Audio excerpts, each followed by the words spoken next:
ओम गोविंदाय नमः। हस्त प्रक्षालनम मार्जनम। ओम अपवित्र पवित्रो वा सर्वावस्थांगतो विवा यस्मरे पुंडरीकाक्षं सभायाभ्यन्तरे शुचिः। ओम पुंडरीकाक्षः पुनातु पुंडरीकाक्षः पुनातु पुंडरीकाक्षः पुनातु। हस्ते जन्मादाय प्राणायामस्य विनियोगः परमस्य परमेशी परमात्मा देवता देवी गायत्री छंदा प्राणायामे विनियोगः प्राणायामं कुर्यात्। ओम भूर्भुवः स्वाहा सत्यम्। ओम तन्विष्णोः परमं पदं सदा पश्यन्ति सूर्यः देवी वचक्षुराततम्। आपो ज्योतिरसोमृतं ब्रह्म भूर्भुवस्वरो हस्त प्रक्षालनम्। हस्ते अक्षतान् गृहीत्वा ध्यानं कुर्यात्। सौन्दर्यनियरेगतं प्रकटितं श्रीगूढभावात्मकम् पुंरूपं च पुनस्तदन्तर्गतं प्रावीविशस्वप्रिये संसृष्टाबुभयोर्गभौ रसमयः कृष्णो हि यस्साक्षिकम् रूपं तत्तृतीयात्मकं परमभिधेयं सदा वल्लभम्। ॐ मूर्धारन्दिवो अरतिं पृथिव्या वैश्वानरमृग आयातमग्निं कविकुसम्राजमतिभिर्जनानां मासन्नापात्रं जनयन् देवः।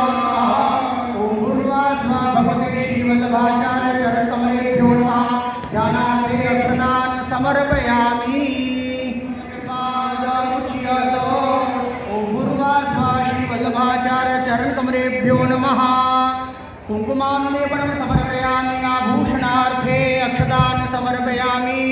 ऋतुकालोद्भव पुष्पमालां समर्पयामि।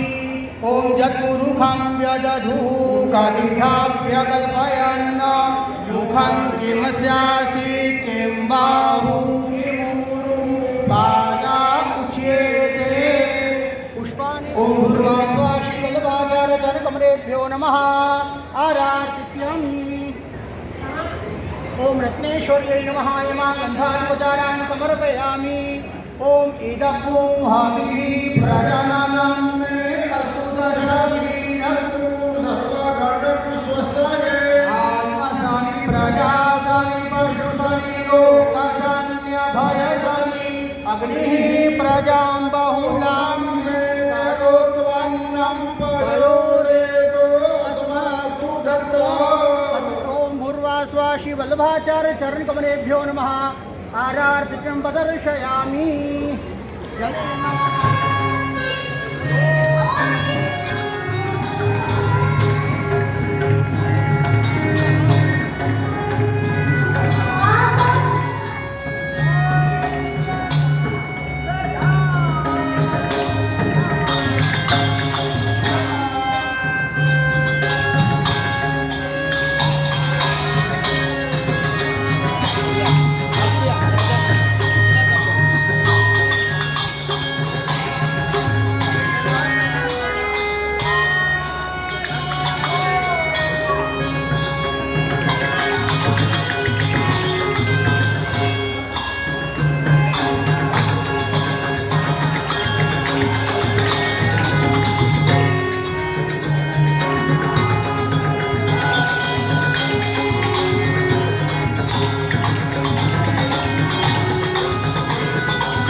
तस्य पाद द्वे शीरेखे सप्तहस्तासु अस्य त्रिधा बद्धो ब्रेखभो रोरवि दिवहो देवो मर्त्या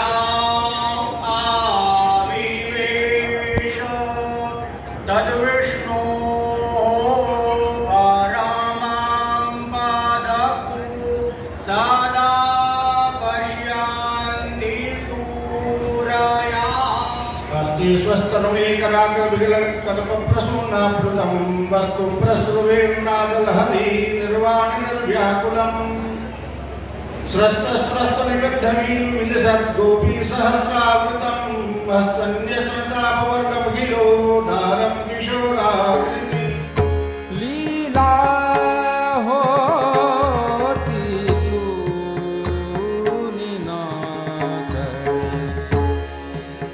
लीला हो ये उत्सव है अखंड भूमंडलाचार्य आचार्य श्रीमद वल्लभाचार्य उनके चरणों में दंडवत करते हुए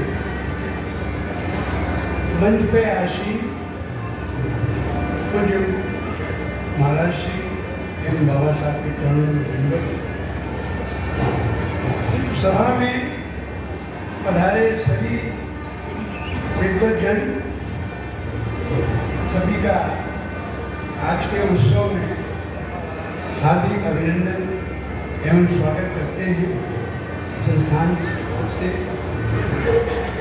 आज हम लोगों के लिए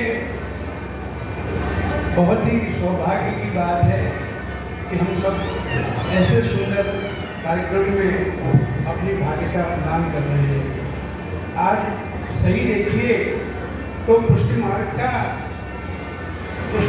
का भी जन्म है, पुष्टि सेवा का भी जन्म है। हम तो ऐसी भावना प्रकट करते हैं। आपके द्वारा जो रचित सेवा क्रम है ये सब सौभाग्य हम लोग पाते हैं। आप उसी मार्ग पर हम लोग को कृपा करते हैं सेवा करने की। आप सभी का इस मंडल में, इस प्रांगण में और भी हमारे साथ में हमारे राजकुमारियाँ जो रामनगर से हर प्रोग्राम में हमारे संस्था में आप पढ़ाती हैं, इनका भी बहुत अभिनंदन है। और सभी बाहर के वैष्णव, यहाँ के वैष्णव सभी का बहुत बहुत अभिनंदन है। सभी को इतना समय देकर के इस सौभाग्य को पाते हैं, ये बहुत बड़ी कृपा है प्रभु की। मैं इतनी करके अपनी सेवा को विराम दूँगा, क्योंकि यहाँ पर जो हम लोगों को सुनने का जो आनंद है, ऐसे ऐसे विद्वान लोग बैठे हैं, इनका श्रवण लेंगे तो हमको आनंद आएगा। बस अपनी भावना इसी में व्यक्त करते हैं। बहुत ही सुंदर राजू भैया, मैंने जैसे ही कहा था कि ये विशेष अवसर है कि हम लोग को विद्वजन को श्रवण करना है। अभी हमने पहले भी बताया, श्री मुकुंद गोपाल सेवा संस्थान आपके सानिध्य में सन 1992 से स्थापित हुई और निरंतर प्रति वर्ष धार्मिक आयोजन, सामाजिक आयोजन, चाहे वो मेडिकल के क्षेत्र में हो और साहित्य के क्षेत्र में पठन पाठन हो, कई क्षेत्र में पूज्य महाराज श्री एवं बाबा साहब की महती कृपा हम सब वैष्णव के ऊपर रहती है कि समाज के लिए, जन समाज के लिए क्या अच्छे से अच्छा किया जा सकता है। हमारे जो भी वैष्णवजन हैं जो यहाँ से जुड़े हुए हैं, लेकिन जो वैष्णवजन बाहर से हैं, जो हमारे मुख्य अतिथि हैं, उन सबको अवगत कराने के लिए हमारे श्री मुकुंद गोपाल सेवा संस्थान जो कि इसका आयोजन करता है, उसका सूक्ष्म परिचय आपके सामने प्रस्तुत करेंगे कि क्या कार्यविधि साल भर में हमारी मुकुंद गोपाल सेवा संस्थान करती है। पूज्य महाराज श्री बाबा साहब के चरणों में वंदन करके विराजित समस्त वृद्धजनों को नमन करते हुए राज परिवार से विराजित राजकुमारियों को सादर प्रणाम करता हूँ। वैष्णव जन को सादर भगवत पूर्ण जय श्री कृष्ण। हमारा सौभाग्य है कि वल्लभ की गोकुल में वल्लभ के सेव्य स्वरूप के समक्ष हमको यह वल्लभ जयंती मनाने का अवसर प्राप्त हुआ है। काशी वल्लभ की गोकुल है जहाँ वल्लभ का बचपन भी था और वल्लभ के सेवत्र मुकुंद राय जी साक्षात यहाँ विराज रहे हैं। ये हम लोग के लिए बहुत सौभाग्य की बात है। एक बार बोलो मुकुंद राय प्यारे। और वल्लभ स्वरूप पूज्यपाद गोस्वामी जी षष्ठ पीठाधीश्वर पूज्यपाद गोस्वामी जी श्यामानंद जी महाराज हमारे साक्षात विराज रहे हैं। मुकुंद गोपाल सेवा संस्थान ने सभी बातें बताई, लेकिन जितनी अद्भुत घटना अभी 2 महीने पहले घटी है उसकी चर्चा नहीं होना थोड़ा संशय मन में थोड़ा अफसोस होता है। षष्ठ पीठ के इतिहास में पहली बार इस घर के पीठासीन षष्ठ पीठाधीश्वर जी ने अड़ेल में 1 महीने का कल्पवास किया, श्लोक विष्णु यज्ञ किया, महाकुंभ के पर्व का स्नान कराया, वैष्णो में गंगा यमुना पूजन किया और यहाँ आकर के श्री मुकुंद गोपाल प्रभु के सुंदर सुंदर मनोरथ कराए। और उसके लिए अगर हम एक बार जयकारा नहीं लगाते तो बात है। बोलो वल्लभाधीश की। करते हुए हमारे सन्मुख विराजे श्री आचार्य श्री बाबा साहब के चरणों में साष्टांग दंडवत करते हुए हमारे सन्मुख विराजे आचार्य विद्योजन सादर नमन करते हुए रामनगर से पधारे राजकुमारी जी को सादर नमन करते हुए सभी वैष्णव को आज के उत्सव की खूब खूब बधाई के साथ जय श्री कृष्ण।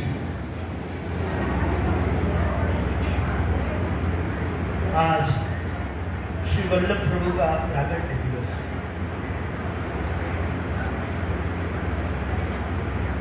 श्री वल्लभ प्रभु प्रकट न होते वसुधा रहती स्मृति। पूज्य महाराज श्री बाबा साहब श्रीहस्त से आशीर्वाद प्राप्त कर रही हैं। बोलो जगत गुरु श्री वल्लभाधीश की जय। सामने की ओर हो जाइए।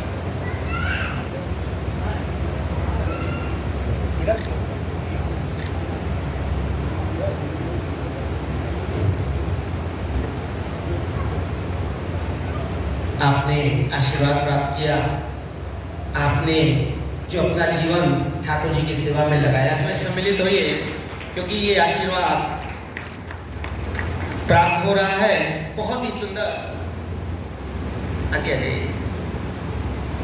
उनके परिवार के सब उनके साथ हैं और ये सर आप लोग जोरदार करता ध्वनि से इसमें सम्मिलित जरूर होइए।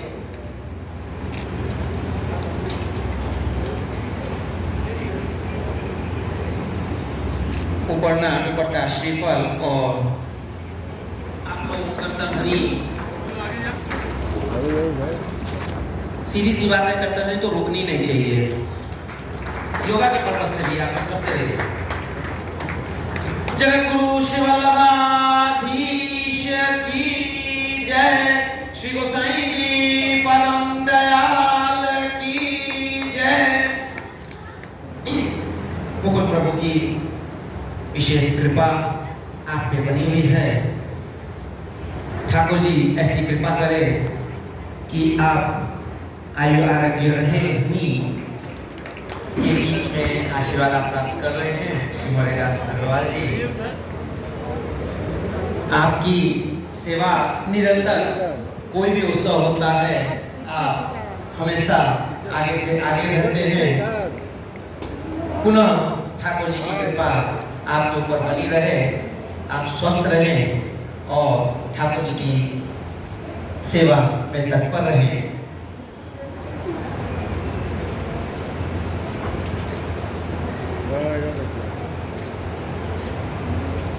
चरणों में साष्टांग नमन अर्पित करता हूँ। इसी प्रकार यहाँ उन्हीं के स्वरूप में उपस्थित हमारे षष्ठ पीठाधीश्वर 108 श्री महाराज जी के चरणों में, इसी प्रकार श्री प्रियंतु बाबा जी के प्रति सादर अभिवादन करता हूँ। आदरणीय राजा साहब यहाँ बैठी हैं, हमारे अन्य विद्वज्जन यहाँ पधारे हुए हैं। श्री सतीश जी महाराज जी हैं, काशी हिंदू विश्वविद्यालय से व्याकरण विभाग के पूर्व अध्यक्ष परम आदरणीय प्रोफेसर भगवत शरण गुप्ता जी यहाँ उपस्थित हैं, यहाँ कोमल प्रसाद जी उपस्थित हैं और आचार्य दिनेश जी यहाँ उपस्थित हैं। इसी प्रकार श्री वल्लभ पाठक जी भी यहाँ उपस्थित हैं। हमारे बगल में हमारे अग्रज आदरणीय वेदमूर्ति दातार जी उपस्थित हैं। सम्मुख श्री विश्वम्भर पाठक जी हैं और अन्य सभी वैष्णव जन हैं, विद्वत जन हैं, माताएं हैं, भगनियाँ हैं। सभी के प्रति अपनी प्रणति अर्पित करते हुए, यद्यपि पूर्व में ही हमारे सोनावाला जी ने कुछ बातें कही, उन्होंने कहा कि यहाँ कहने का वो विषय नहीं था, फिर भी मन में पीड़ा तो सभी के है और इस प्रकार की घटनाएं पुनः न हो, सभी को सद्बुद्धि प्राप्त हो, इसके लिए हम लोग महाप्रभु वल्लभाचार्य जी के प्रति अपना ये भाव अर्पित करते हैं। आज चूंकि उत्सव का दिन है, महाप्रभु वल्लभाचार्य जी का जो अवतार हुआ वो साक्षात भगवत रूप ही थे। हमारे यहाँ तो उनको अवतार ही माना गया है, वल्लभाचार्य जी महाराज को। उन्होंने जो इस मार्ग का प्रवर्तन किया,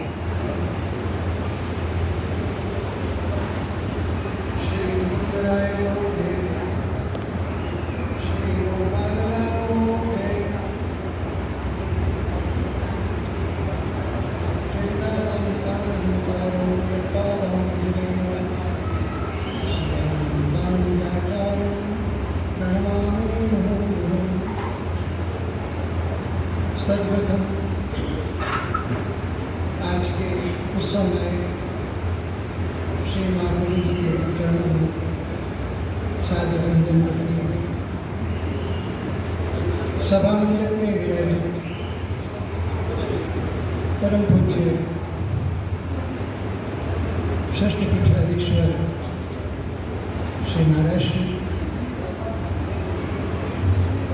पूज्य बाबा साहब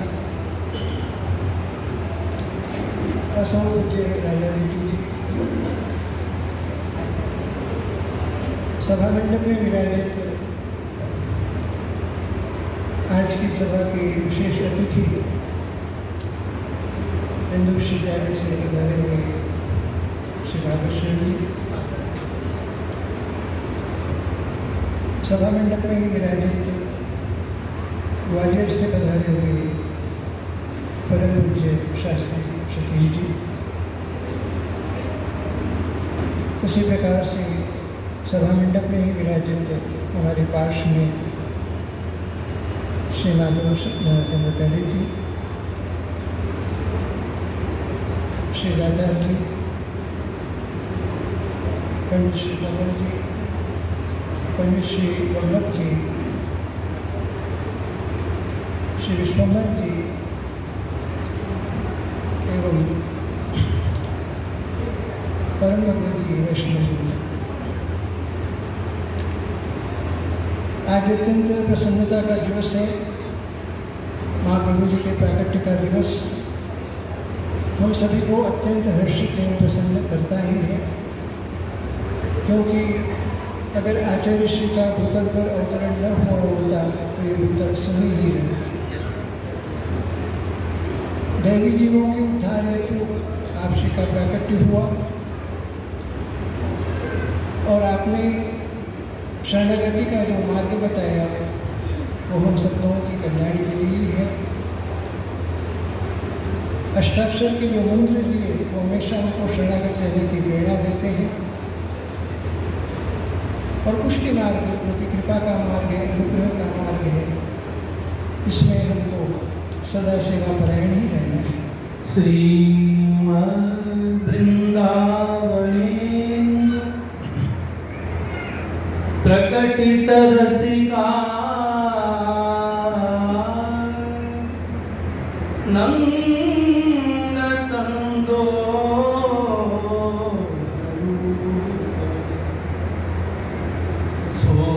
सोजदासा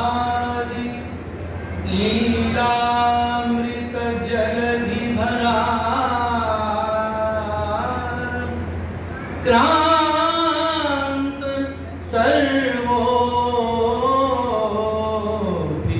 सरस्वती तस्यैवात्मानुभाव प्रकटन हृदय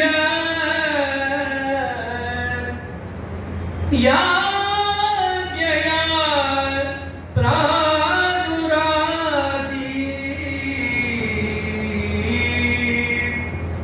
भूमौ सन्मनुष्या कृतिरति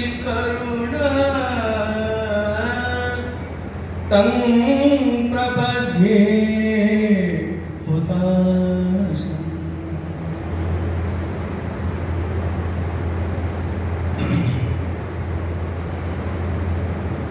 श्री मुकुंद राय प्यारे की, श्री गोपाल लाल प्यारे की, अखंड भूमंडलाचार्य वर जगत गुरु श्री वल्लभा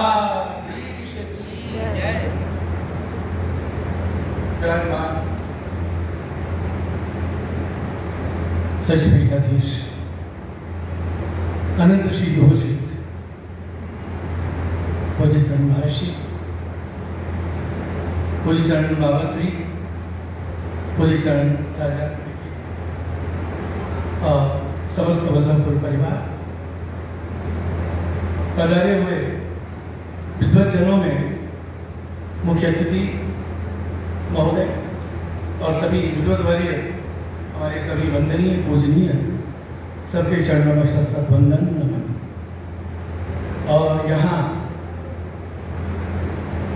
सभी वैष्णव वृंद, धर्म प्रेमी जन, आज श्री महाप्रभु जी के 548वें प्रागट्य महोत्सव की आप सबको खूब खूब बधाई है, बहुत बहुत बधाई।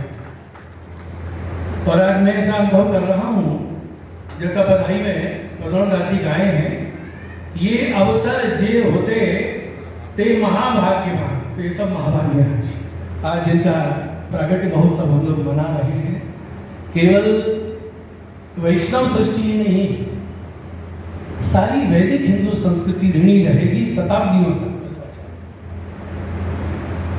वल्लभाचार्य नहीं होते तो वेद का क्या होता, वैदिक संस्कृति का क्या होता, वेद के अर्थ का क्या होता, भागवत की क्या स्थिति। और लीला के जीव जो बिछड़े हैं उनको क्या लक्ष्य प्राप्त होता, कुछ कहा नहीं जा सकता। भक्तों ने यहाँ तक कह दिया, श्रृंगार शास्त्र सब रोते जो पे श्री वल्लभ प्रकट न हो। इसलिए आपके द्वितीय पुत्र श्री विठलनाथ जी आज्ञा किए हैं, वल्लभाधीश जैसा प्रागट्य न पहले हुआ है, न है और न होगा। श्रीमद वल्लभ नाम ध्येय सदृशो भावी न भूतोस्त्य। उसका कारण क्या है कि वल्लभ की कृपा से जो है ये प्राप्त हो रहा है? उसका कारण यही है, और परब्रह्म परमात्मा जो है वल्लभ के रूप से स्वयं हमको वरण कर रहे हैं। जब हमारा वरण जो है, जब हमारा ग्रहण जो है वल्लभ के माध्यम से हो गया, तब तो हमें कल्याण की प्राप्ति होनी ही होनी है।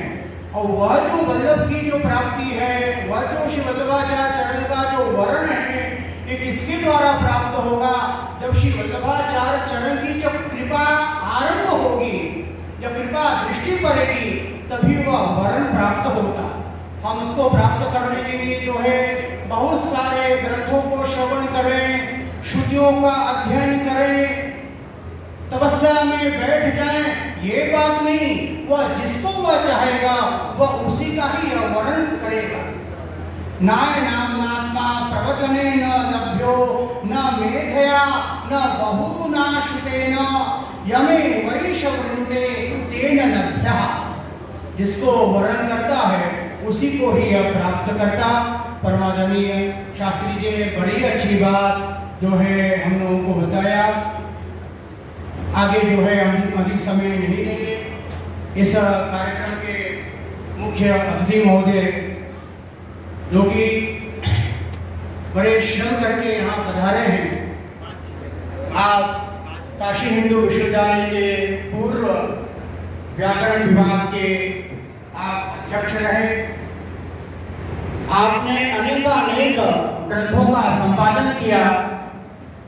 आपके निर्देशन में कई छात्रों ने जो है शोध के माध्यम से विद्यावारिधि की उपाधियों को भी जो है प्राप्त किया, और अभी भी वर्तमान समय में भी जो है आप विद्या का दान कर ही रहे हैं। और साथ साथ में आपकी विशेषता यह है कि आप शास्त्रीय संगीत के भी ज्ञाता हैं, और उसमें भी जो है जो वाद्य यंत्र जो वंशी हैं, आपके माध्यम से जो है दिव्य स्थानों पर अभी भी जो है ये वंशी के नाद का कार्यक्रम भी संपादित होता है।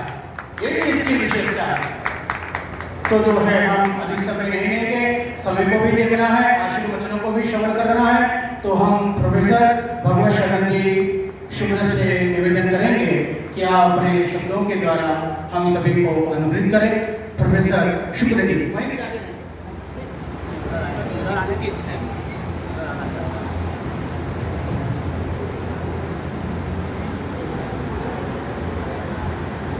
भक्ति का स्वरूप और एक प्रपत्ति का स्वरूप। भक्ति का स्वरूप तो आप जानते हैं, जिसके भक्ति के स्वरूप में हमारे यहाँ जो आपका और वो आपका क्या हम सभी का जो पुष्टि भक्ति मार्ग है, जिसमें परम स्नेह, जिस स्नेह की जो है परिकल्पना क्या की जाती है, जिसके विषय हमारे जो भक्ति के आचार्य हैं वो कहते हैं कि भक्ति का स्वरूप क्या है। तो भक्ति के स्वरूप में वो कहते हैं कि पूज्येषु अनुरागः भक्ति। जो पूज्य है उसमें अनुराग, उस अनुराग का स्वरूप क्या हो। तो एक आचार्य भक्ति का लक्षण करते हुए कहते हैं कि जो है अंतराय सहस्रेणापि अप्रति प्रेम प्रवाहः भक्ति। अनुरागा भक्ति, स्नेहा भक्ति, परम प्रेम प्रवाह भक्ति। एक ही शब्द हुआ, उसका कोई अर्थ शब्द अलग हो सकते हैं, अर्थ ये है, परंतु उसका स्वरूप क्या है।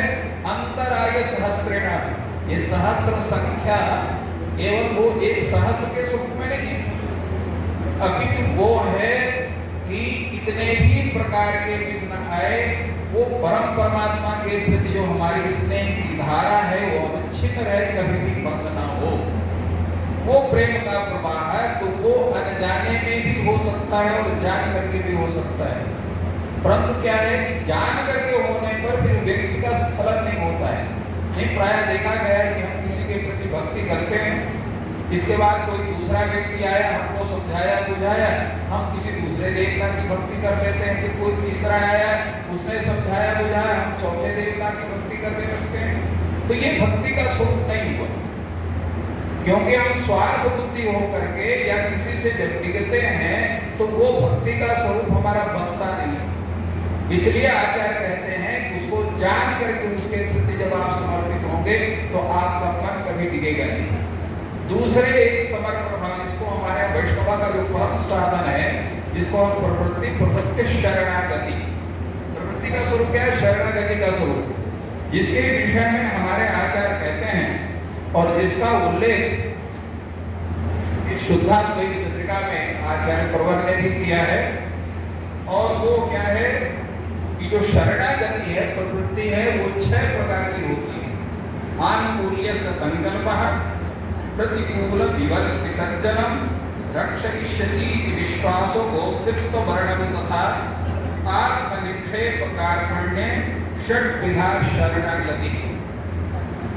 तो ये शरणागति का स्वरूप है। शरणागति का स्वरूप है अनन्य भाव से उस परमात्मा में समर्पण, जिसको गीता में भी भगवान ने कहा है, सर्वधर्मान् परित्यज्य मामेकं शरणं व्रज अहं त्वा सर्वपापेभ्यो मोक्षयिष्यामि मा शुचः। आनुकूल्य से संकल्प है, हम उस परमात्मा के प्रति सर्वथा अनुकूल रहेंगे, कथमपि किसी भी प्रकार के विघ्न बाधा या किसी के द्वारा संप्रेरित होकर के हम त्याग नहीं करेंगे, ये संकल्प। और प्रातिकूल्यस्य वर्जनम, जो भगवान श्रीमन्नारायण के, उस परमात्मा के, गोपाल के, श्री कृष्ण के प्रति प्रतिकूल स्वरूप है उसका पूर्णतः त्याग करेंगे, किसी भी राग द्वेष पुनः उसका हम अपने आचरण में उसको नहीं रखते। दूसरे क्या है, परमात्मा श्रीमन्नारायण ही हमारा रक्षा करेगा, दूसरा व्यक्ति के अंदर सामर्थ्य नहीं हमारी रक्षा कर देगा, ये परम विश्वास आपको होना चाहिए। नहीं आजकल क्या होता है, कोई साईं बाबा को भजता है, कोई किसी को भजता है, कोई किसी को भजता है। तात्पर्य है कि आपको उस परमात्मा के प्रति विश्वास नहीं है।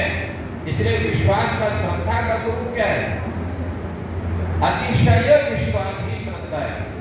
तो जब तक आपको अतिशय विश्वास नहीं, इसलिए रक्षयिष्यति विश्वासः ये होना चाहिए। दूसरा गोप्तृत्व वर्णन तथा अपने संरक्षण के लिए भी आपने परमात्मा का वर्ण कर लिया है, फिर हम जिसका वर्ण कर लेते हैं उसका हम त्याग नहीं करते।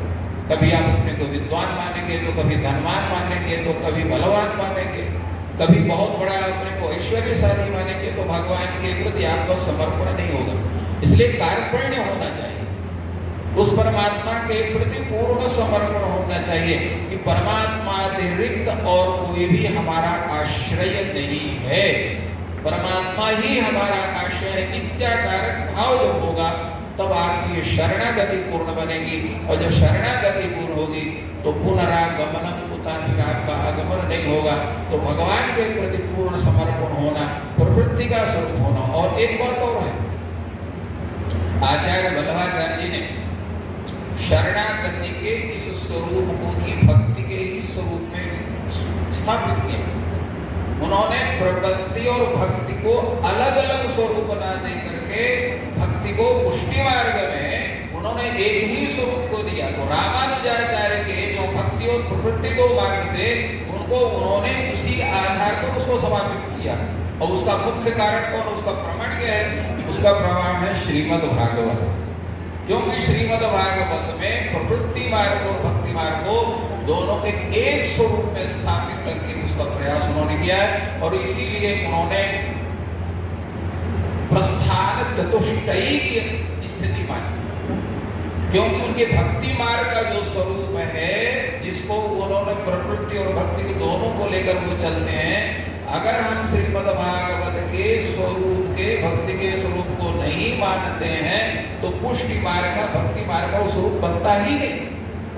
और वो दोनों तभी बनेंगे जब श्रीमद् भागवत के द्वारा प्रतिपादित भक्ति मार्ग का अनुसरण करें, और उस प्रतिपादित भक्ति मार्ग में प्रवृत्ति और भक्ति दोनों का स्वरूप निश्चित है। इसलिए पुष्टि मार्ग में शरणागति को भी, और जिसको हम प्रपत्ति शब्द से कहते हैं, और भक्ति का जो स्वरूप है जिसको ज्ञान आदि के द्वारा वर्जित करते हैं, दोनों के एक स्वरूप प्रदान करके प्राणी मात्र के लिए भक्ति के स्वरूप को उपलब्ध कराया। इसलिए वल्लभाचार्य जी का जो स्थान है भक्ति मार्ग के संस्थापक में, प्रवर्तक में सर्वाधिक है। इन्हीं शब्दों के साथ आप सभी वैष्णवजनों को प्रणाम करते हुए अपनी वाणी को विराम दें।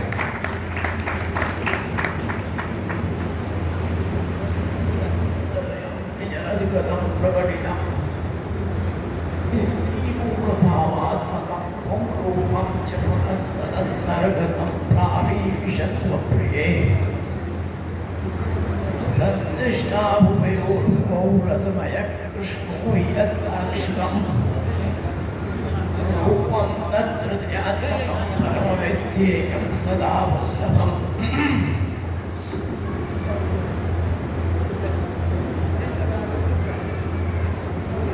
प्राकृत धर्माश्रयम् अप्राकृत निखिल कर्म रूपमिति निगम अप्रतिपाद्यं यत् अच्युतं साकृतिस्तौमि कलिकालतमश्च न दृष्टित्वा विद्यामपि संप्रत्यविषयस्तस्य महात्म्यं समभूत्वे स्फुरद कृष्ण प्रेमामृतरस भरेणाति भरिता विहारानुपूर्वाणां प्रजपति विहारातिषु सदा प्रिया गोपी भरतु स्फुरतु सततं वल्लभैति तावत्यस्माकं प्रतिस्फुरतमूर्तिस्तु करुणा श्रीमदाचार्य चरणं शरणं सर्वदेहिनां समस्त दोष मननं मस्तके राजतामो प्रभु नंद कुमारो में स्वामिनी वृषभानुजा कृतार्थोऽहं न संशयः।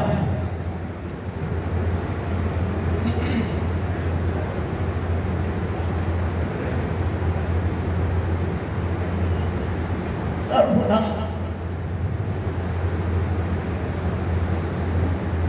आज के उत्सव नायक जगतगुरु शिवाचार्य के युगल चरणारविंद में नमन करते हुए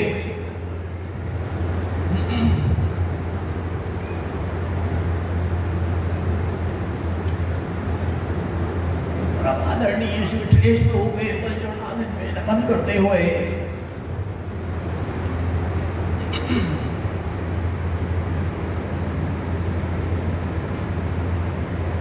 परम आदरणीय चरण के चरणों में दंडवत नमस्कार करते हुए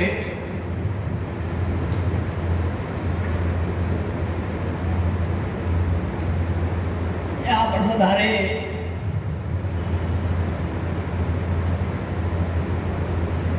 हमारे आज के मुख्य अतिथि श्री भागवत सरस्वती जी,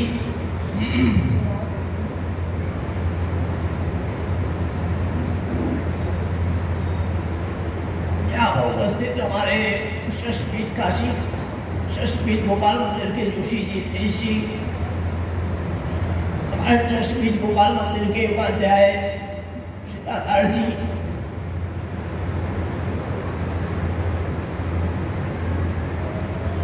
उपस्थित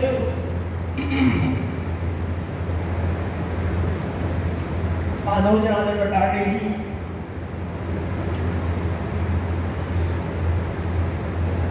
से पधारे हमारे सतीश जी,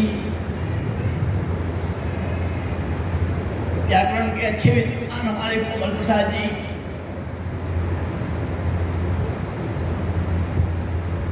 उपस्थित ज्योतिष के अच्छे विद्वान श्री वल्लभ जी, हमारे षष्ठपीठ के शास्त्री जी श्री विश्वम्भर जी पाठक,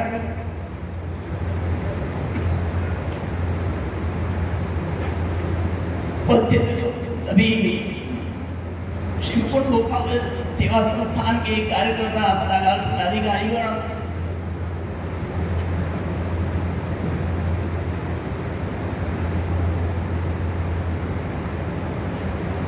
उपस्थित हुए पधारे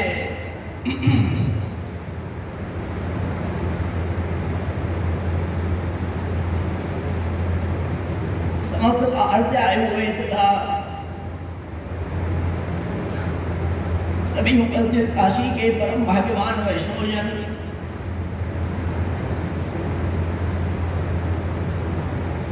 भगवत कृपा से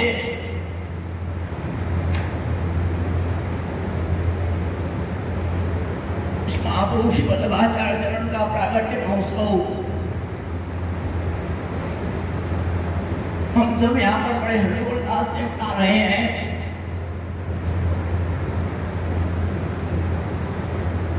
आज का दिवस प्रत्येक पुष्टि मार्गी वैष्णव के लिए एक विशेष महत्व रखता है।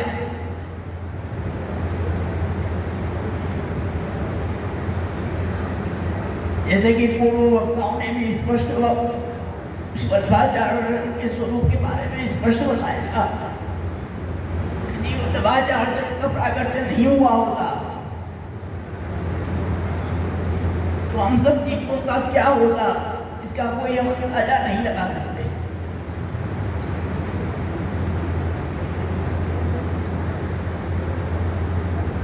आचार्य तो बहुत हुए हैं,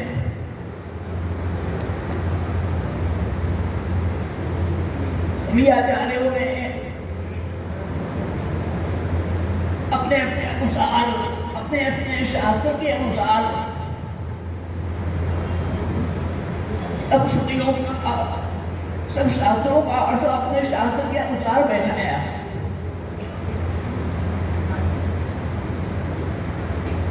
परंतु श्री वल्लभाचार्य ने स्पष्ट आज्ञा की कि हम अपने शास्त्र के अनुसार वेद को नहीं बैठाएंगे, जैसा वेद कह रहा है उस हिसाब से अपने शास्त्र को बैठाएंगे। इतना फर्क है। जैसा जैसा वेद ने कहा उसी प्रकार से आपने अपने सिद्धांत को उसी वेद के अनुसार ही प्रकट किया। और ऐसी वेद की श्रद्धा जैसी श्रीमद्भगवदाचार्य में मिलती है, इस प्रकार की वेद की श्रद्धा शायद ही कोई आचार्य में मिलती हो। ऐसा अगर हम कहें तो कोई अतिशयोक्ति नहीं होगी। आपने संपूर्ण वेद को अक्षर अक्षर प्रमाण स्वीकार किया।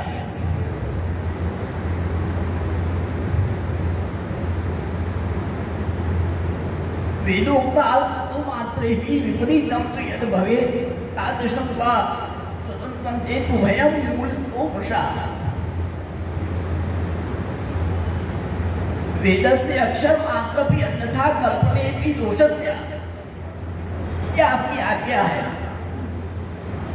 कि वेद के वचन से एक अणु मात्र भी यदि हम अगर अन्यथा कल्पना करते हैं तो महान दोष है। इस बात को समझ लो।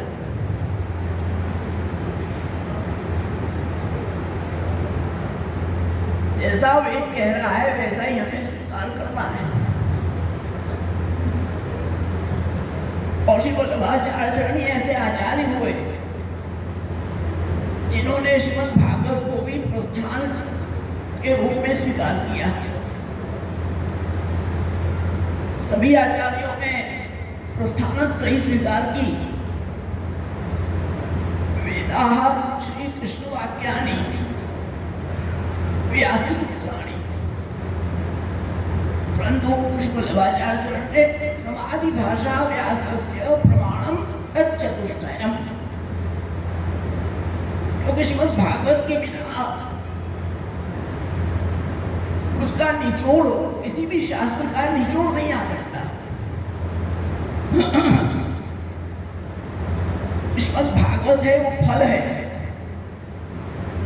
हम उसको बीज लगाएं, बीज के बाद उसको सिंचन करके वृक्ष रखें, वृक्ष के बाद अगर फल आए और फल का आस्वादन जब तक न हो तब तो हमारी मेहनत क्या है। सब कुछ करके भी अगर फल का आस्वादन हमें नहीं प्राप्त हुआ तो सब कुछ करना बेकार है।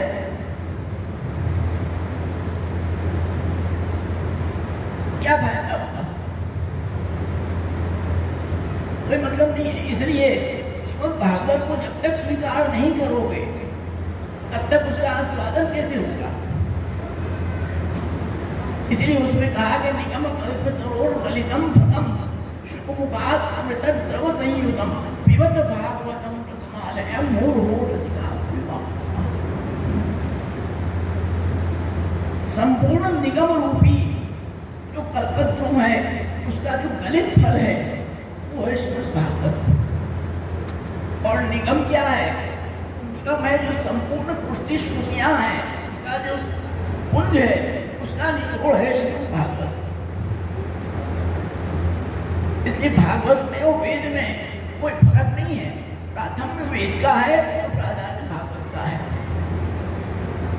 क्योंकि बीज एक है। जैसे शास्त्री गायत्री बीज है। गायत्री बीजम वेदो वृक्षः श्रीमद् भागवतम फलम। तो जब एक बीज है तो वहां कोई फर्क हो ही नहीं सकता। जो वेद है वही श्रीमद् भागवत है। तो इसलिए रखा गया कि जो वेद में वेद की जो दिशाएं हैं, वेद की जो श्रुतियां हैं उसका अर्थ सब नहीं निकाल सकते। उसकी पद्धति बहुत अलग है। उसको जो समझेगा जो सीखेगा वही उसका अर्थ निकाल सकता है, बाकी कोई उसका अर्थ नहीं निकाल सकता। और वेद पढ़ने का अधिकार वर्णिक के अलावा किसी को है भी नहीं। तो सबका उद्धार हो कैसे? सबसे बड़ी समस्या तो ये थी कि आगे सबका उद्धार हो कैसे? वर्णिक का उद्धार तो हो गया, जो नीची जाति के हैं उसका उद्धार कैसे होगा? उनकी क्या गति होगी? इसलिए आपने भागवत को स्वीकार किया। क्योंकि भागवत है उस भागवत में सर्वोद्धारकत्व है। उसमें कोई ये लिमिट नहीं है कि नहीं कोई को प्रकाश करेगी, भागवत तो सबको प्रकाश करेगी,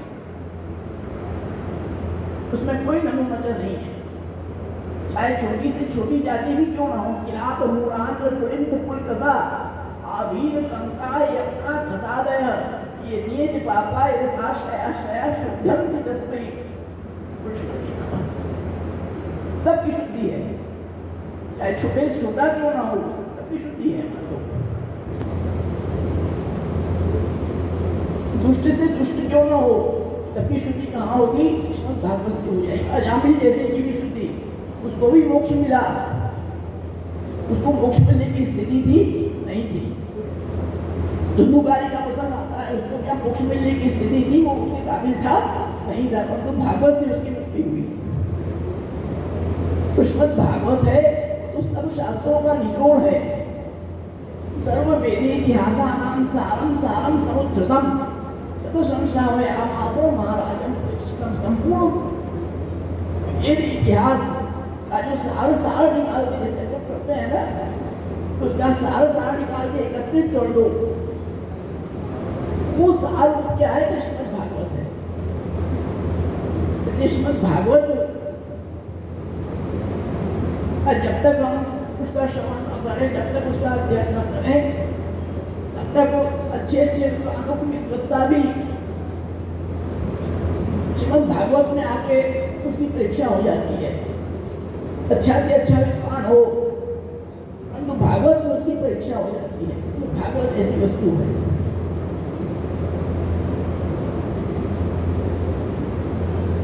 विद्यावताम भागवते परीक्षा, भागवत में तो परीक्षा है, क्योंकि भागवत है उसमें निष्कपट धर्म प्रभु के बताए गए हैं। इतना सब कुछ होने के बाद भी व्यास जी के मन में संतोष इसीलिए नहीं हुआ क्योंकि उन्होंने निष्कपट लीला का वर्णन नहीं किया था। सब वेद पुराण इतिहास सूत्र की सब रचना हुई, फिर भी वहां पर निष्कपट धर्म का उन्होंने नहीं किया। कब किया? जब भागवत की रचना हुई तब उसमें निष्कपट प्रभु के धर्म, शुद्ध प्रभु उसकी लीलाएं, भगवत लीलाओं का जब वर्णन हुआ तब जाके उनके मन में संतोष हुआ। इसे श्रीमद् भागवत है पुरुषोत्तम पर ब्रह्म जो नंद नंदन है, यशोदा नंदन है, जो रसात्मक स्वरूप है, उनकी शुद्ध पुष्टि लीलाओं का वर्णन है श्रीमद् भागवत में, दशम स्कंध में, त्रयोदश स्कंध में। इसलिए कि ऐसा भी मुख्य अतिथि ने बताया, गति प्रवृत्ति वही उसमें बताई हुई है। दशम स्कंध है, त्रयोदश स्कंध है। कैसे न कैसे प्रकार से प्रभु ने अपने चरणारविंद में उन जीवों को लगाया जो जीव इधर उधर भटक रहे थे, जो आश्रय कर रहे थे, दूसरे देवताओं का आश्रय कर रहे थे। उनको समझ नहीं थी, दूसरे जीवों की तरफ भटक रहे थे, दूसरे देवताओं की तरफ भटक रहे थे। उनको भी आपने उनका निरोध करके अपने एक चित्त में अपने चरणारविंद में लगाया। आपने जितनी भी लीलाएं की उन सब लीलाओं का एक ही ध्येय था कि जो वहाँ पर व्रज के वासी हैं, जो व्रज के कोफे जो देव मातृक हैं, उनको अपने चरणारविंद में लगाना। इसलिए वो त्रयोदश स्कंध है। आपने बाल लीला की, आप छोटे से बालक होता है, वो छोटा सा बालक तो किसी की गोदी में भी लघु शंका कर देता है, दीर्घ शंका कर देता है, उसका कोई वो नहीं मानता, उसको वो बालक है। परंतु वहां भी आपका दीर्घ शंका और लघु शंका करने का भी क्या ध्येय था, ये समझो। जो भागवत में आता है कि मेह नादीनी वास्तु, वहां पर जो वैशासी थे वो वास्तु देवता की पूजा करते थे। जैसे रंगोली वगैरह बनाई जाती है, वो रंगोली वगैरह बनाते थे, वास्तु देवता की पूजा करते थे, उनमें वो लगे हुए थे। तब प्रभु ने देखा कि अरे तो वास्तु देवता में लगे हुए हैं, इनको अपने में कैसे लगाना। तब प्रभु ने क्या, प्रभु बालक थे तो प्रभु ने जो वहां पर वो वास्तु देवता का उत्सव करते थे, उस वास्तु देवता का जो वहां पर प्रणाम करते समझते थे, उसमें लोगों ने बालक रूप में आती तो शंका कर दी, लघु शंका कर दी, उससे वो सब उनका बिखर गया। प्रणाम का उद्देश्य क्या था प्रभु का? उसको वहां से उनका मन हटा के प्रभु में उनके चित्त का निरोध करना। तो अपनी छोटी छोटी सी लीलाएं नहीं है, सब लीलाओं के माध्यम से प्रभु का एक ही ध्येय था कि अपने उनका जितने ब्रजवासी हैं उनका चित्त का निरोध एकमात्र हमारे में हो जाए। जो आपने गोवर्धन लीला की उसका भी यही कारण था कि वो सब इंद्र को पूछ रहे थे, उन्होंने वहां से हटा के अपने लगाया। तो कहने का तात्पर्य विशेष समय नहीं लेके अभी दर्शन का समय भी वैष्णव दर्शन करना है। कहने का तात्पर्य इसको जबाचार करके कृपा करके उन सब चीजों पे अत्यंत कृपा करके जो श्रीमद् भागवत का मूल अर्थ प्रकट किया और उसमें भी विशेष करके सुबोधनी जी का जो अर्थ प्रकट किया, आज उसको अगर प्रकट न किया होता तो शायद हम उस भागवत के मूल तात्पर्य से वंचित रह जाते, वो प्राप्त नहीं होता। श्रीमद् भागवत का अर्थ जिस प्रकार से श्रीमद्भागवताचार्य ने किया है, आज तक किसी भी आचार्य ने नहीं किया होगा। उसका 7 प्रकार से अर्थ किया आपने। शास्त्रे स्कंधे प्रकरणे ध्याये वाक्ये पदेक्षरे सप्तार्थम एकदा जानन अविरोधेन मुच्यते। संपूर्ण शास्त्रों का अर्थ क्या है कि अनंत से हरे लीला है शास्त्र अर्थ, उसका मूल बता दिया कि शास्त्र संपूर्ण भागवत शास्त्र का अर्थ क्या है कि अनंत से हरे लीला शास्त्र अर्थ। फिर उसमें से आपने जो 4 अर्थ किए हैं वो निबंध में प्रकट किए। शास्त्रे स्कंधे प्रकरणे और अध्याय 4 आपने निबंध में प्रकट किए। वाक्य पदेक्षरे ये 3 अर्थ आपने सुबोधनी जी में प्रकट किए। तो आपने कि अक्षर अक्षर को भी नहीं छोड़ा। विचार करो, इतना कोई गहराई से विचार कर सकता है? देखिए अक्षर अक्षर का भी अर्थ किया है कि ये अक्षर यहाँ क्यों आया, इसका क्या तात्पर्य है, उसका भी अर्थ आपने वहां पर किया। तो श्रीमद्भागवताचार्य तो ऐसे आचार्य हुए कि जिन्होंने हम जीवों को सर्वप्रथम तो वेद के प्रति उसका स्वरूप बताया कि वेद क्या है, उसको समझो, वेद के प्रति क्या श्रद्धा हमारी होनी चाहिए, और फिर उस वेद के अनुसार ही उस वेद को ही लेते हुए हमें श्रीमद् भागवत का भी अध्ययन करना है। इसके अंदर सब आ गया, वेद भी आ गया, श्रीमद् भगवत गीता भी उसी में आ गई, व्यास सूत्र भी आ गए, सब इसमें आ गया। इसी के अनुसार इन 4 प्रस्थानों के अनुसार जब तक हम नहीं चलेंगे तब तक उस शास्त्र का अर्थ हम नहीं कर सकते, और इनके अंदर ही सब कुछ है। इससे अगर आप अलग चाहते हो तो आपकी बात जो है वो प्रमाणिक नहीं मानी जाएगी। अगर इन शास्त्रों के इन प्रमाणों के अनुसार यदि आपकी कोई बात है तो वो प्रमाणिक है, अगर नहीं है वो प्रमाणिक है, उसको स्वीकार नहीं करना, स्पष्ट बात।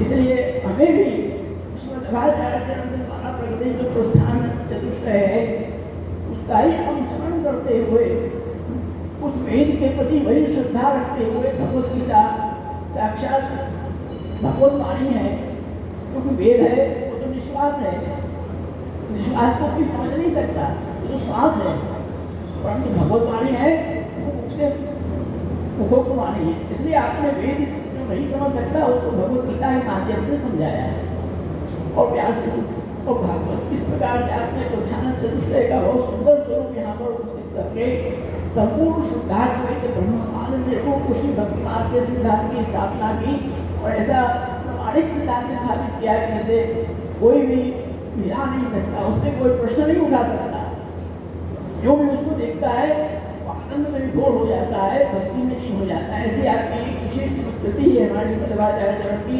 विशेष कहते हुए हम आप सबका वल्लभ प्रभु के चरणों में विशेष आश्रय से होता रहे, उनकी कृपा से आगे भी हम ऐसे सुंदर कार्य लौकिक कार्य ऐसे उसको करते रहे, और हमारे विद्वान भी ऐसे हमारे उत्सवों में आवे, श्रीमद्भागवताचार्य के उत्सव की और शोभा में वृद्धि करें, कहते हुए अपने विष्णु को हम दयाशंकर जी मिश्र, जिनको हम सब जो है बनारसी लोग दयालु गुरु के नाम से भी पुकारते हैं, और यही नाम जो है हम सभी को जो है शुभायमान भी लगता है कि अपने काशी में बनारस की तो यही विशेषता है कि जितने भी लोग हैं सभी लोग ज्ञान देने के लिए ही आते हैं, ये अन्यथा नहीं देना है, और कुछ लोग को इससे प्राप्त हो भी जाता है। और वास्तव में जो है ये गुरु भी हैं, ये प्रिंसिपल डीएवी इंटर कॉलेज के जो है, जो कि नवापुरा में स्थित जो विद्यालय, वहाँ पर जो है आप कार्यरत भी हैं और ये शिक्षा भी प्रदान कर रहे हैं शिक्षित होकर।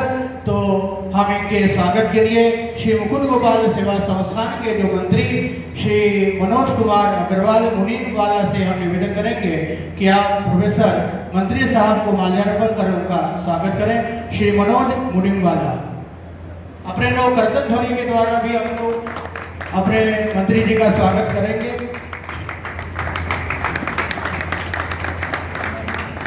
और इसी क्रम में जो है काल भैरव पाठ के कर्मठ सभासद, जो कि हर समय अपने चौखंगा काल भैरव, उसके साथ साथ उस तट के जो घाट और उसके पड़ोसी मोहल्ले भी, ये वहीं तक सीमित नहीं रहते। यदि दूध विनायक भी साथ में आ रहा है तो दूध विनायक में भी आपका प्रवेश हो जाएगा, और वैसे ही जो है वहाँ पर भी आपका निरीक्षण होगा। ये उनकी विशेषता हमारे सभासद जी की। तो इनके माल्यार्पण के लिए जो है हम अपने किशोर भाई से निवेदन करते हैं कि आप श्री सभासद जी संजय विश्वंभरी जी सभासद जी को माल्यार्पण करें, उनका अभिवादन करें श्री किशोर भाई। तो इसी अलौकिक अवसर के अवसर पर अब हम अपने गुरुदेव जगतगुरु श्री वल्लभाचार्य षष्ठपीठाधीश्वर पूज्यपाद श्री महाराज के चरणार बिंदों में विनती करेंगे कि अपने वचनामृत के माध्यम से हम सभी को लाभान्वित करें। पूज्यपाद गुरुदेव श्री महाराज की।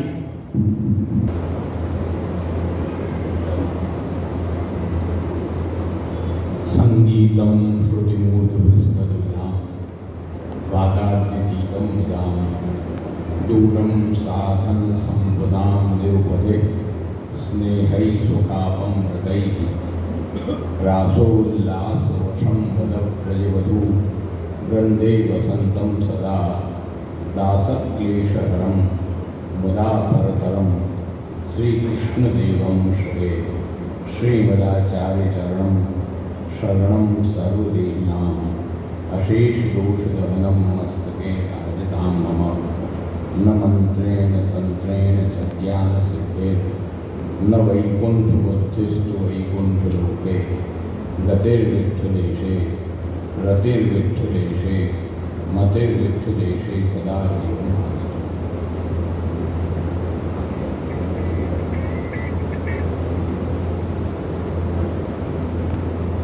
सर्वप्रथम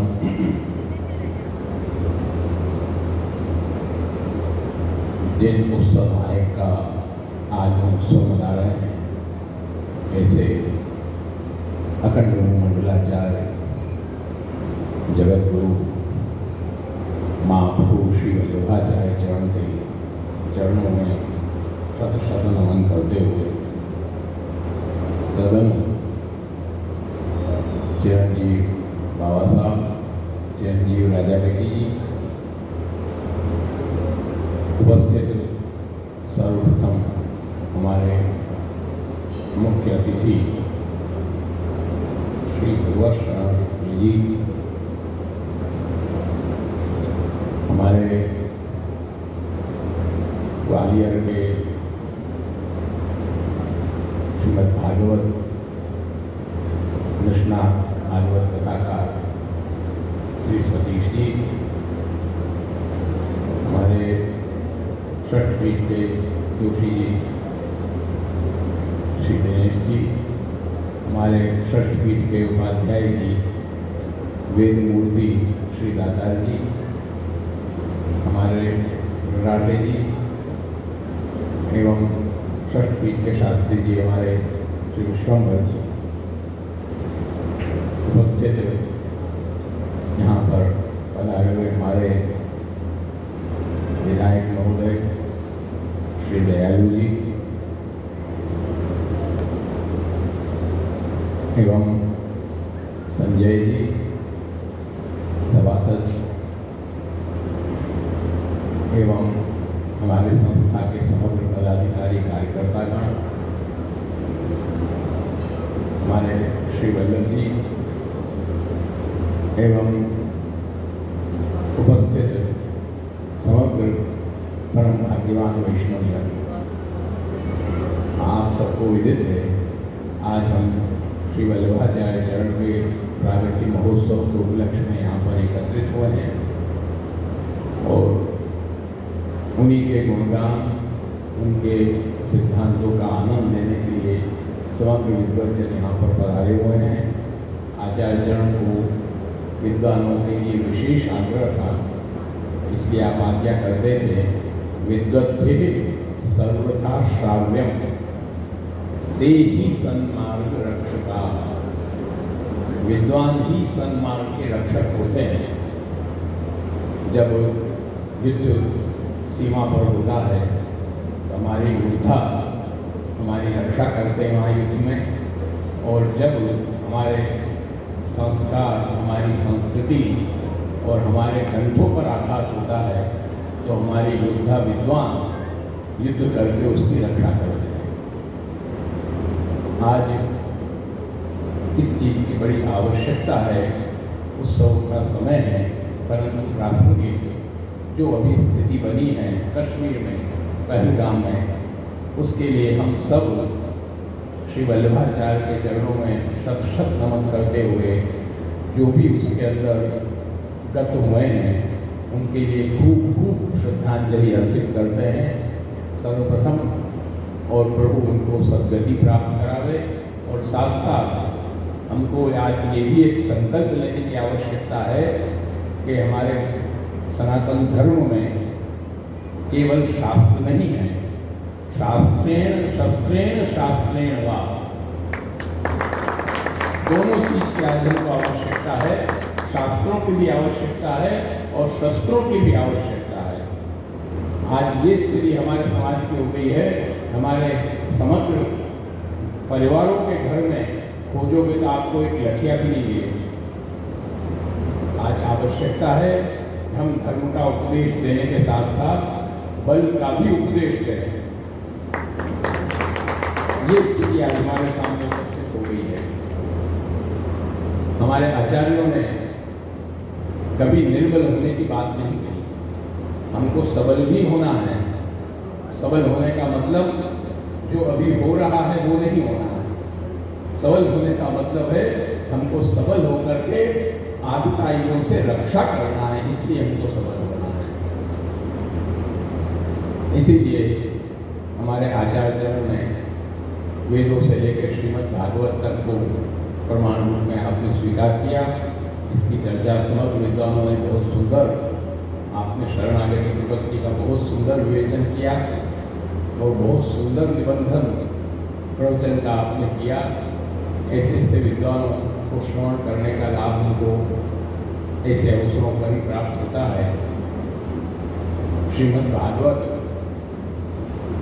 वेद का ही स्वरूप है और सुखदेव जी कहते हैं प्रारंभ में यम प्रवृदंत मनुपेत मुपेत कृत्यम द्वैपायनो विरह कातर आजभाव पुत्री तन्मय दया सर्वो विनेदो तम सर्वभूत हृदय मुनिमान दोस्मी। यहाँ पर जो सुखदेव जी भागे हैं तो व्यास जी उनके पीछे दौड़े हैं रोकने के लिए। सुखदेव जी क्यों भागे? सुखदेव जी क्या घबरा के भागे हैं, भय से भागे हैं, ऊप से भागे हैं? क्यों भागे हैं? इसलिए नहीं भागे। सुखदेव जी को किसी से घबराने की आवश्यकता नहीं है। हृदय के अंदर जब भगवत धर्म प्रविष्ट हो जाता है तो वहां भय का अभाव होता है। आचार्य आज्ञा करते हैं कि हृदयेषु भगवत प्रविष्टेषु बला भया भावो, फिर भय का भाव नहीं रहता है। क्योंकि बल है, भगवत घर में वही तो बल है। सुखदेव जी की कोई चिंता नहीं थी, परंतु वो त्याग से वैराग्य से भागे। इसलिए 2 श्लोक में स्तुति है, यम प्रवृजंत में वैराग्य और ज्ञान है, और यश स्वानुभाव मुख्य साधनों में भक्ति। ये से वहाँ से भागे हैं, और इसलिए ही पुत्र की आपको व्याकरण के ज्ञाता है, पुत्र की संधि किया है सुखदेव जी ने, भागवत में संधि बताई गई है, जबकि संधि होती नहीं। श्रीधर स्वामी उसको आर्ष कहते हैं, आर्षक प्रयोग है ऐसा श्रीधर स्वामी कहते हैं, परंतु वल्लभाचार्य ने ये बात नहीं सीखा। वो कहते हैं आर्षक प्रयोग नहीं है, आगे ध्यान नहीं गया है श्रीधर जी, विरह कातर पर ध्यान नहीं गया है। जब विरह कातर आदमी होगा, गला रुझावा होगा, तो प्लुत कहाँ से होगा? प्लुत हो ही नहीं सकता। हाँ, प्लुत हो ही नहीं सकता, इसलिए यहाँ पर संधि हुई है। हाँ, और एक सब बोल रहे थे, इसलिए यहाँ पर संधि दी गई है। बड़े गंभीर चिंतन का विषय है ये सब, आप तुरंत समझ गए इशारे से। तो कहने का तात्पर्य है कि वहाँ वैराग्य से वो भगे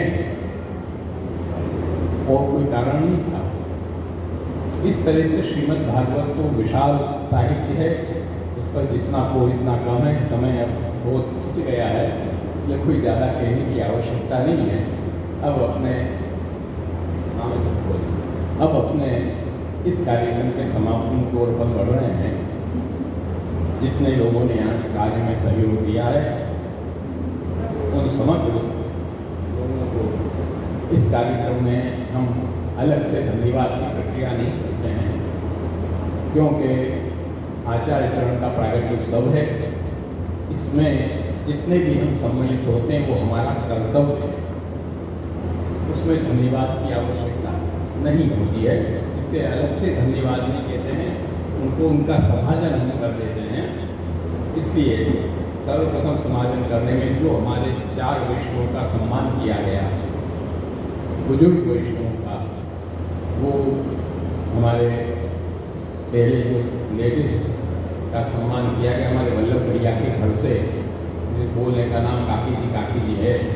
दोनों पति पत्नी संपूर्ण समर्पित भाव से इस मंदिर से जुड़े हुए और कर्मठ भाव से सेवा करते रहे। कोई भी लोकेशना की भी आशा रखे बिना उन्होंने अपने जीवन को समर्पित किया। इसलिए उनका खूब खूब स्वागत और सम्मान सब मिलकर यहाँ पर करते हैं धन्यवाद के साथ। दूसरे हमारे कांताबेन जो है, वो भी महाराष्ट्र की भगत से उनकी खूब कृपा रही और खूब उन्होंने यहाँ पर दूध घर वगैरह में सेवा अपना योगदान दिया। उनका भी खूब खूब यहाँ पर सम्मान हम करते हैं। तीसरे पुरुष में जो हमारे काशीनाथ जी, जिन्होंने आज भगवत कृपा से 50 वर्ष लगभग होने जा रहे हैं यहाँ सेवा करते हुए लगातार, और सुंदर मुखाग्नि की सेवा पुष्टि मार्ग में प्रथम है। वो मुखाग्नि की सेवा करते हैं यहाँ पर और श्री मुकुंद प्रभु को खूब सुंदर सुंदर वस्तु सिद्ध घरों पर उड़वाते हैं और प्रेम से सर्विस करने इसलिए नहीं, परंतु सेवा भाव से, प्रेम से, समर्पित भाव से वो परिश्रम के द्वारा उत्साह ही सबसे बड़ी चीज होती है हृदय में। इसलिए कहा गया ना कि उद्धव जी स्वयं उत्सव के स्वरूप हैं, तो उत्सव ही उत्साह ही सबसे बड़ी चीज है। तो उत्साह से सेवा करते हैं, इसलिए उनको खूब खूब हृदय से धन्यवाद देते हैं और वो आनंद से अर्धशतक पूर्ण करके शतक की ओर आगे बढ़े, ऐसे श्री उनके चरणों में विनती करते हैं। साथ साथ मैं चतुर्थ वैष्णव जो मुरारी भैया रहे, उन्होंने भी खूब परिश्रम किया और हमारे हमारे तिलक होने के बाद बराबर हमारे साथ में खूब दौड़े और खूब सेवा करते रहे। और बम्बई गए, हम बम्बई गए तो हमने कहा अरे क्या बैठे हो बम्बई में, चलो बनारस। इतनी सी हमारी बात पे बनारस आए बेचारे और यहाँ आकर उन्होंने अपना जमाया। मूल बनारस के ही रहे और बम्बई चले गए थे, यहाँ आकर उन्होंने अपना सब पूरा जमाया और आज तक सेवा में बराबर संलग्न है। उनको खूब खूब से धन्यवाद और आशीर्वाद देते हैं।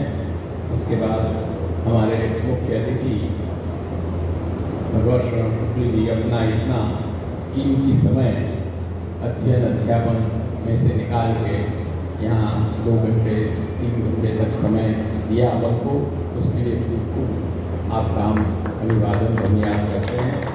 उसके बाद हमारे समग्र संस्था के पदाधिकारी कार्यकर्तागण जो पिछले बराबर 10-15 दिन से बराबर दौड़ रहे हैं, से हम लगे हुए हैं इस कार्यक्रम को सजाने में संवारने में, उन सबको खूब खूब हृदय से धन्यवाद। हम तो खाली नाम के अध्यक्ष हैं, सब दौड़ने वाले थे, सब हमारे कार्यकर्ता हैं, नाम हमारा हो जाता है, बाकी सब परिश्रम ये सब करते हैं बेचारे, तो उनको खूब खूब हृदय से धन्यवाद देते हैं।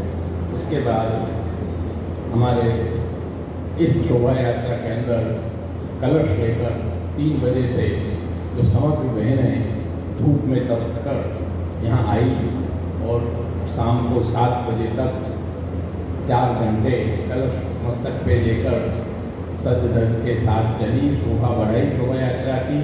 उनको हृदय से खूब खूब धन्यवाद हम देते हैं, बड़ा कठिन कार्य ये थी। उसके बाद हमारे इस कार्यक्रम के प्रारंभ से ही जो हमको 7 दिन तक श्रीमद् भागवत कथा रस का पान कराया, ऐसे हमारे सतीश जी जिन्होंने इस कार्यक्रम को एक विशेष स्वरूप प्रदान कर दिया और श्रीमद् भागवत का 7 दिन तक अवगाहन जो श्री वल्लभाचार्य चरण का हृदय है, भागवत आपका हृदय है। पंचदार देव श्री महाप्रभु आज्ञा करते हैं, नमामि हृदय शेषे लीला क्षीरातिशायिनम लक्ष्मी सहस्रलीलादि सेविमानं कलानिधिं चतुर्भिश्च चतुर्भिश्च चतुर्भिश्च त्रिभिस्तथा षड्भिर्विराजते योऽसौ पंचदार तो हृदय है आपका, उसका आनंद आपने लिवाया, इसलिए आपको खूब हृदय से धन्यवाद देते हैं।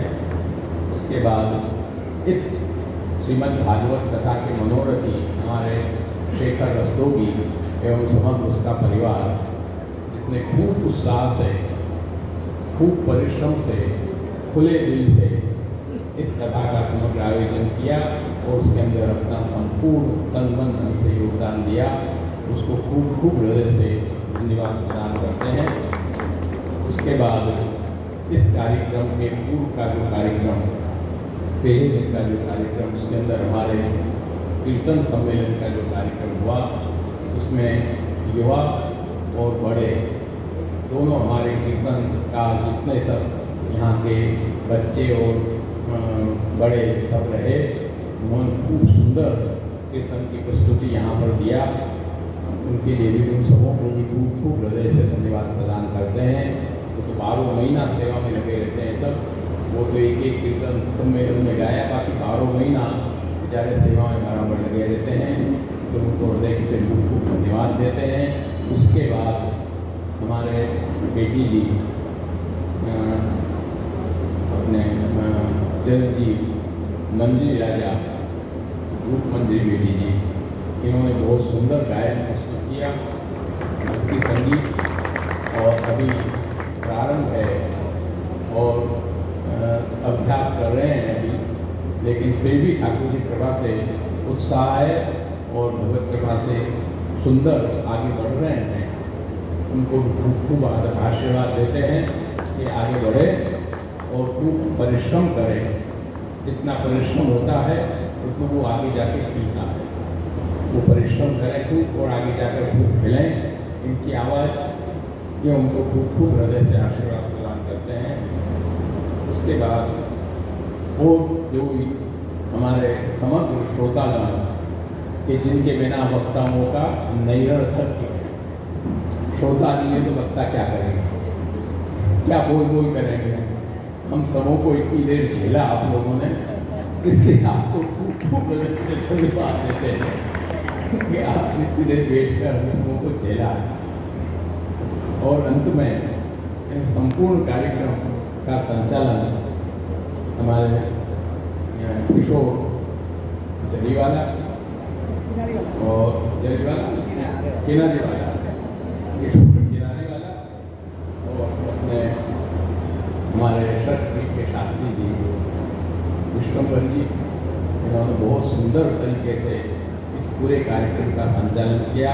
ड्राइवर तो यही है भाई, हम सब तो गाड़ी में बैठने वाले हैं। इन्होंने संचालन किया और सुंदर गाड़ी को पार लगाया, इससे उनको खूब खूब हृदय से धन्यवाद देते हैं।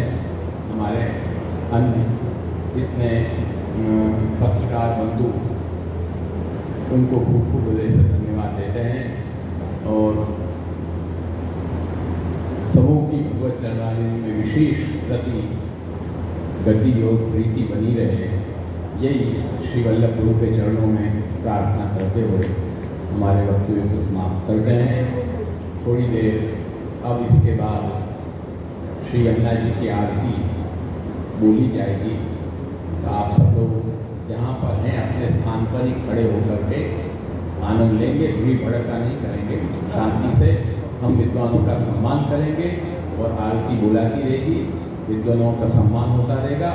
उसके बाद हम अंदर जाएंगे और फिर दर्शन खुलेंगे प्रभु के। तो आप सब लोग आनंद से दर्शन करिएगा, शांति से, जल्दी जल्दी भागने के चक्कर मत करिएगा, शांति से दर्शन करिएगा और तब अपने घर आनंद से विदा होइएगा। इतना ही कहते हुए हमारे वक्तव्य को समाप्त। जगत गुरु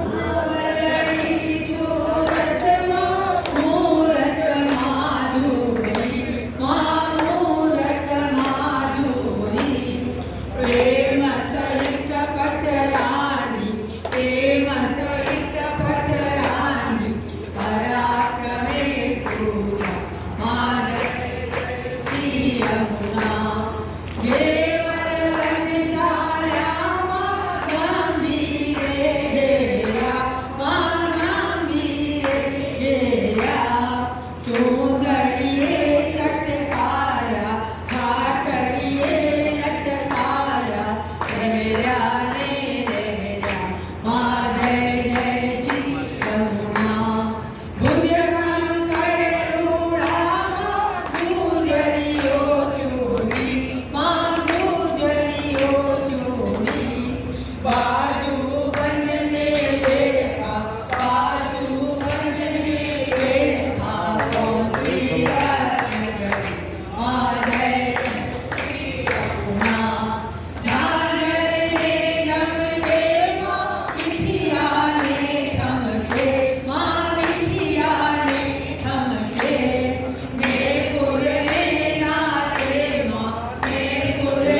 वंदना